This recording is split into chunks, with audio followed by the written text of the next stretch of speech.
We have a lot to offer at our age, and there's part of the search to find roles for mature people like myself. We're in the autumn or the winter of our years, and how do we blend our experience with the aspirations to do more with our lives?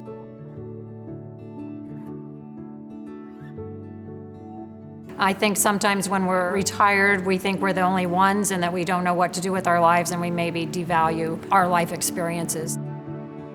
If I go underground because I've come out of my work, then it is like I've wasted what I had. There are people who can still pick from me.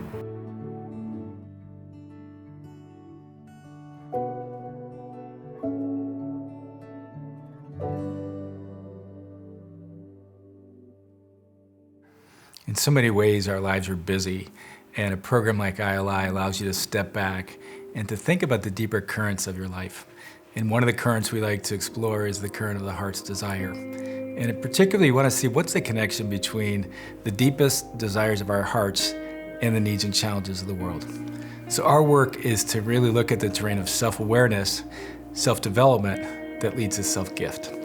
In other words, it's how do we find a greater sense of meaning and purpose in our lives, and how to make the days ahead count.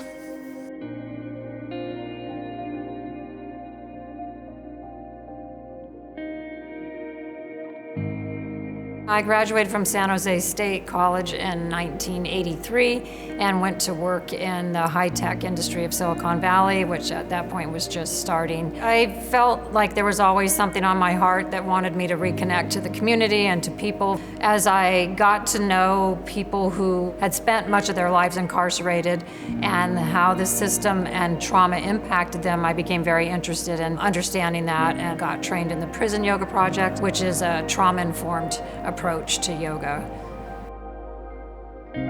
I decided to come to the ILI program because of the opportunity to grow in community, to be with other people who had various life experiences and to learn from them, and to also be engaged in a process of rediscovering what was important and also discerning what I want to do with my life going forward.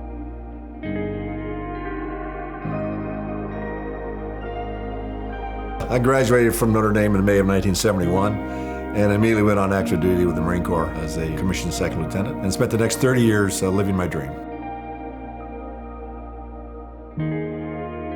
I've been trying to find time to deepen and widen my spiritual walk. I'm taking 2 theology courses, and then I'm also studying a poverty business development program because I know that when I leave here, I'll be going back working with a nonprofit involving marginalized communities.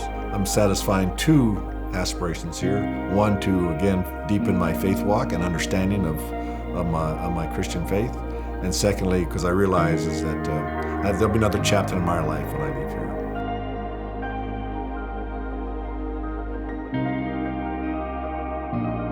I come from Kenya, and back home there are friends that are retired nurses at different levels.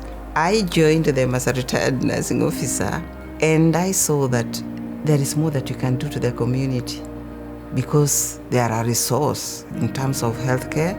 So we wanted to do things in the community, but the how aspect. So right now, through the trainings, I want to have some business plan. As I share on this, we see how we can actualize.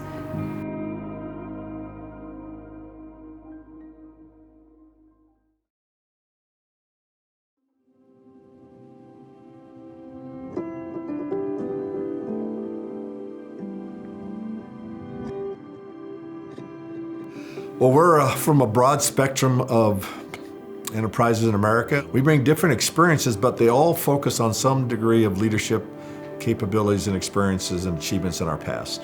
We're ultimately going to have the opportunity to think about what we want to do with the rest of our time here on Earth, but also how to use the new tools that we've been given here to do that. You know, I don't know what's next, and that's part of why we're here, is to kind of go through that process and try out different ideas, right? And I think that what I do know is that whatever I do will be true to my core value, and that is, a passion for sport and connection to kind of creation and the healing power of that and the power of community. Whatever I do will combine those passions and the skills that I've gained throughout my life, as well as what I've learned here, and how to translate that and transform that into actions. Before I retired, my motivation has been the community connection and the gaps that we have. I think I still have a duty to my community. So my motivation is practicing what I have to the end of my life.